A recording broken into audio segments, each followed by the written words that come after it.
News.com. I'm Teresa Tomeo, and Call to Communion with Dr. David Anders starts now. What's stopping you from becoming a Catholic? Why can't women become priests? 1-833-288-EWTN. I don't understand why I have to earn salvation. 1-833-288-3986. What's stopping? Why do I need to confess my sins to a priest? What's stopping you? This is Call to Communion with Dr. David Anders on the EWTN Global Catholic Radio Network. Hey everybody, welcome again to the Monday edition of Call to Communion here on EWTN, the Global Catholic Radio Network. This is a program for those of you listening to us right now who are not Catholic. You're either never been a Catholic, have had no interest in becoming a Catholic. Maybe you're a fallen away Catholic. For whatever reason, you still have questions about the Catholic faith, and that is the whole reason for this show to exist. So if you would like to get some of those questions answered, here is our phone number, 833-288-EWTN. That's 833-288-3986. If you're listening to us outside the U.S. and Canada, please dial the U.S. country code and then 205-271-2985. You can also text the letters EWTN to 55000. Wait for our response and then text us your first name and your brief question, message, and data rates may apply. You can also shoot us an email if you prefer that, ctc@ewtn.com. Michael McCall is our producer today. We also have Jeff Burson working social media.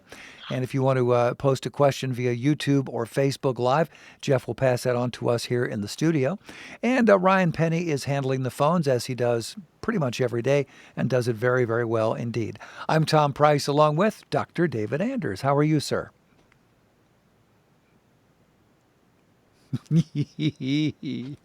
I must tell you that I've been praying for a good internet connection today, and well, prayer's delayed, you know. Are you there now, David? Yeah, but it sounds like I'm talking to the robot from Lost in Space. Well, we're not going to rule that out, you know. So if you hear me saying, danger, danger, warning, Will Robinson.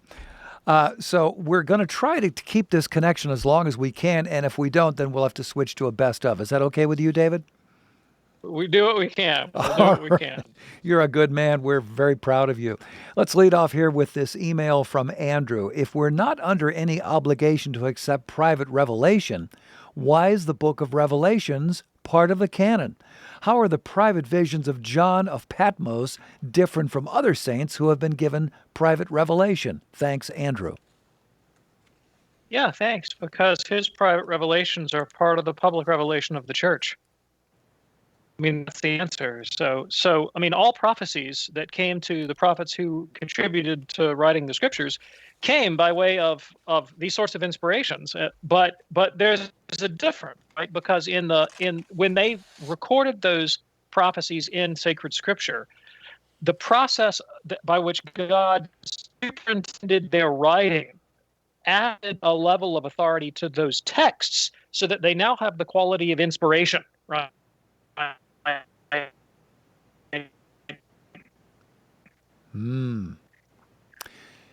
No bueno. Well, I think we're going to try to line up. Publicly recognized by the church. Okay, David. Well, thank you for that. It is Called to Communion here on EWTN. We're going to probably transition over to a best of Called to Communion, and we're going to get that loaded in just as quickly as we can. Meanwhile, as we're transitioning over, David, let me ask this question from Zach. Is suffering evil?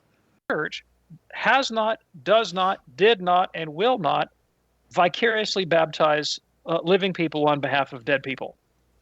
That is not something that we do. That's what Mormons do. It's not what Catholics have ever done. And in seeking to understand the significance of any biblical passage, we have to read it within the context of the sacramental liturgical theology of the Catholic Church as it has always existed. Because this is the community that produced the Bible. This is the community that promulgated the Bible to the world and declared it to be God's revelation. And so this is not the practice of the church, never has been. Now, there is this single text of sacred scripture where Paul says, if the dead are raised, why are people baptized for them? All right. This is not a commendation of such a practice by St. Paul. Now, in the same way that Jesus, there's a similar passage, well, it's analogous, I should say, when Jesus confronts the Pharisees who whitewash the tombs of the martyrs, right? And he says, well, you guys venerate the tombs of the martyrs, but you're like what's inside. You're filled of dead men's bones. Christ is not actually commending or commenting on their liturgical practice or their devotional practice. He's just pointing out something that they do for the sake of illustration. Similarly, St. Paul. Obviously, well, not obvious, but perhaps there were people that were vicariously baptizing on behalf of the dead. Paul says, well, look, even that thing that you do that doesn't make any sense that nobody else does wouldn't make any sense if there wasn't a resurrection of the dead. It's a rhetorical question on Paul's part, not a commendation of the practice or establishing it as any way normative for the Christian church. Okay. We do appreciate that, Henry. Thank you so much for your email. Interesting question here from Barbara. She says, I have 4 boys. None of them have questioned so much as my 12-year-old. He is saying he doesn't not believe in Jesus or God, but he keeps asking about cavemen and dinosaurs. Also, is struggling with God, how God just is, and if everything is made, who made God? I've tried to help him, but I need to better explain this. Specifically, he asked, if God created Adam and Eve first, and they are our first parents, and they could speak, then how is it that there seems to be proof that cavemen existed? Please help. Barbara. Okay, thanks, Barbara. So we got 2 different questions here. One about the evidence of human anthropology, about early human origins, and the other one about the nature of God and his relationship to the created world. So with respect to the first question, if the scientific and anthropological evidence suggests that there were hominid species prior to Homo sapien, then that's what the evidence shows. And so the reasonable position to take would be that such species in fact existed, and we can find records of them in